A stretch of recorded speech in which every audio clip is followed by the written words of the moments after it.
4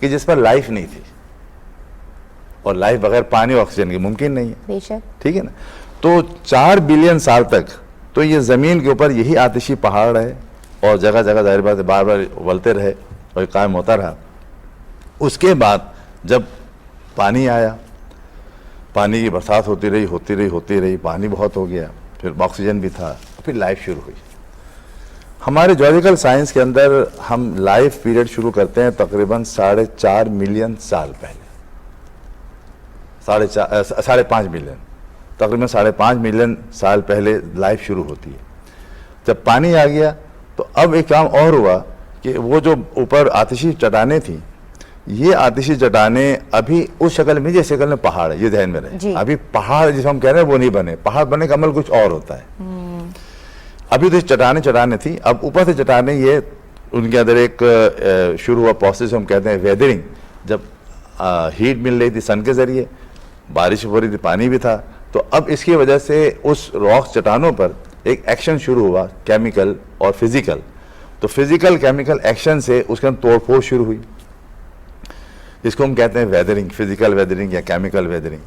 اب اس ویدرنگ سے کیا ہوا، مٹیریل جو ہے نا وہ ظاہر بات ہے کہ سمندروں میں جانے لگا. پانی آ کے سمندر بن چکے تھے، سمندر میں جا کر یہ آہستہ آہستہ ذرات، مٹی کی کہہ لیں یا کچھ بھی کہہ لیں، یہ مٹی کی تہ جاننا شروع ہو جاتی ہے. انڈس ریور ہمارا اوپر گلگت کے اوپر سے مٹیریل لے کر آ رہا ہے، سیڈیمنٹس، اور لا کر سمندر میں یہاں ڈال رہا ہے. بے شک. تو بحر عرب کے اندر سب سے زیادہ سیڈیمنٹ جو آ رہے ہیں، جو ذرات آ رہے ہیں، وہ انڈس ریور لے کر آ رہا ہے. اور انڈس ریور آج سے نہیں، لاکھوں سالوں سے یہ کام کر رہا ہے. اس وقت بحر عرب کے جو آپ کا شور ہے، وہ سارے کا سارا جو سیڈیمنٹس ہیں اس نے لا کے ڈالے، اور اس وقت سیڈیمنٹ اوپر سے کچے ہیں، نیچے جو ہے وہ دب کر ان کی موٹی لیئر بن رہی ہے. یہ جو سیڈیمنٹس دب رہے ہیں اور ان سے جو لیئر بن رہی ہے، چٹانیں بن رہی ہیں، یہ رسوبی چٹانیں کہلاتے ہیں، جن کو ہم اپنی زبان میں سیڈیمنٹری راکس کہتے ہیں. ٹھیک ہے.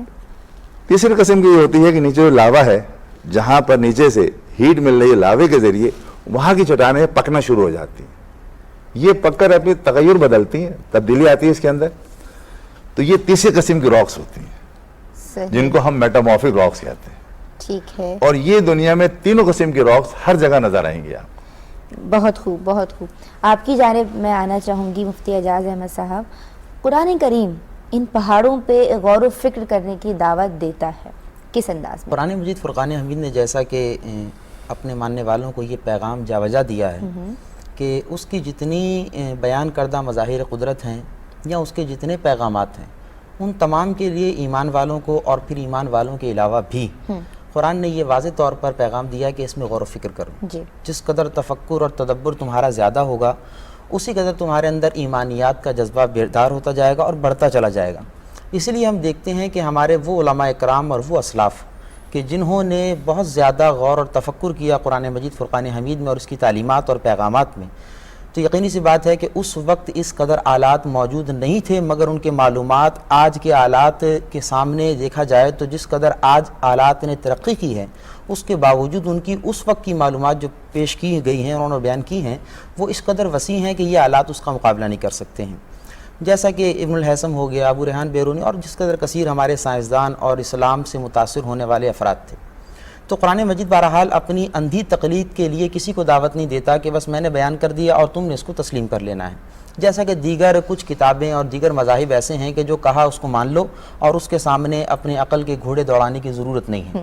لیکن قرآنی پیغامات ایسے ہیں کہ قرآن نے انسان کی فطرت کے مطابق کلام کیا. انسان کو اللہ تعالیٰ نے جو نعمت عطا فرمائی، اس نعمت کو اس کے مزاج کے ہم آہنگ کیا ہے. ایسا نہیں ہے کہ اس کو جس زمین میں جس کائنات میں تخلیق فرما کر بھیج دیا گیا، وہاں پر ایسی چیزیں رکھ دی گئی ہوں جس کا ریلیونٹ اس کی ذات کے ساتھ، اس کے مزاج کے ساتھ ہی کچھ نہ ہو.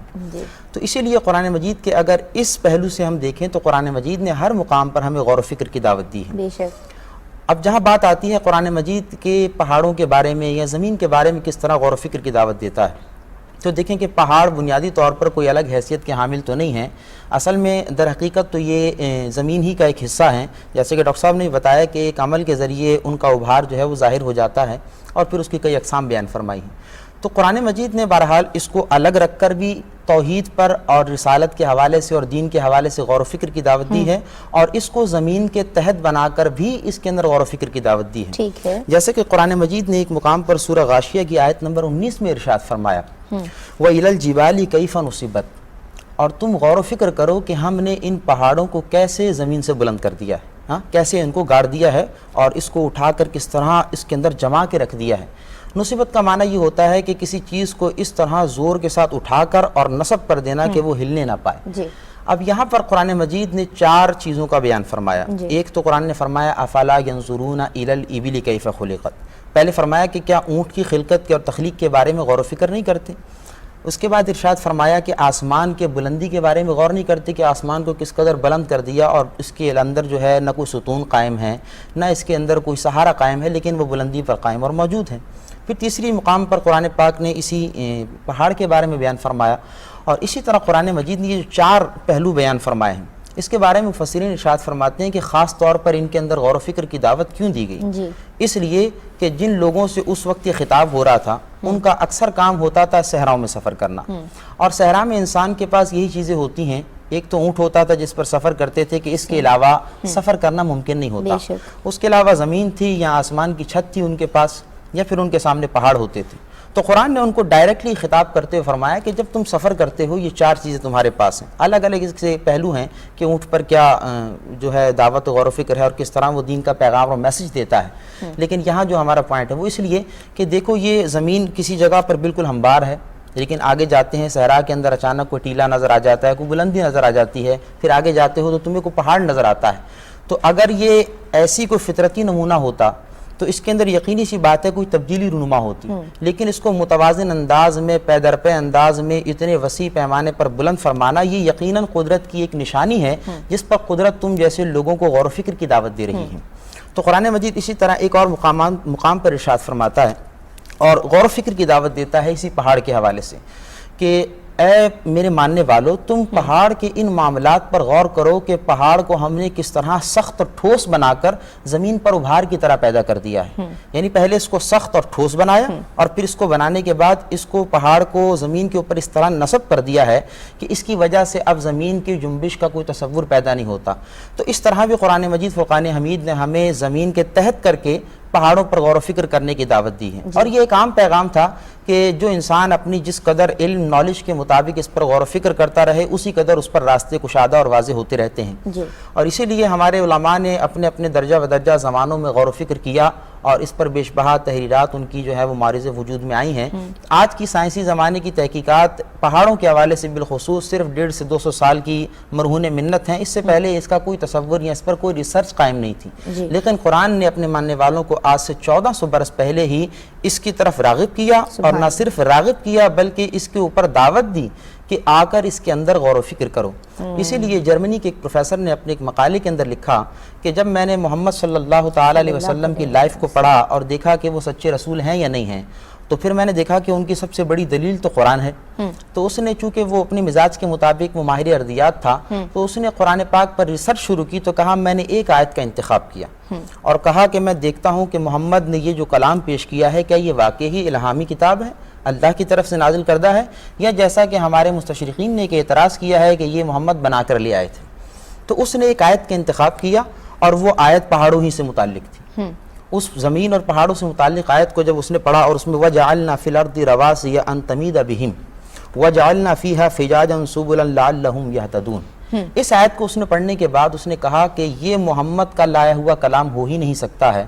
اس نے کہا کہ ہماری سائنس ریسرچ کرنے کے بعد آج سے 150-200 سال کے اندر اس مقام پر پہنچی ہے کہ یہ پہاڑوں کی یہ حالت، یہ کیفیات، ان کی یہ خصوصیات ہیں، اس کی وجہ سے یہ فوائد انسانیت کو اور زمین کو حاصل ہوتے ہیں، لیکن محمد 1400 سال پہلے اس کو اپنے عقل کی سوچ پر نہیں کہہ سکتے۔ یقینی سی بات ہے یہ اللہ نے نازل فرمایا ہے۔ سبحان اللہ۔ تو اس اعتبار سے قرآن پاک نے جا بجا مقام پر غور، تفکر اور تدبر کی دعوت دی، اور اس کو زیادہ تر اگر آپ دیکھیں تو قرآن پاک میں تفکر اور تدبر کا جو دائرہ کار ہے وہ زیادہ تر زمین اور زمین سے متعلق اشیاء ہی کے بارے میں بہت شکر گزار ہوں آپ دونوں شخصیات کی، پروفیسر ڈاکٹر مجید اللہ قادری صاحب آپ کی اور مفتی اعجاز احمد صاحب آپ کی۔ ناظرین کرام، اسی کے ساتھ ندا نسیم کو پروگرام کائنات کے آج کے ایپیسوڈ سے اجازت دیجیے۔ فی امان اللہ۔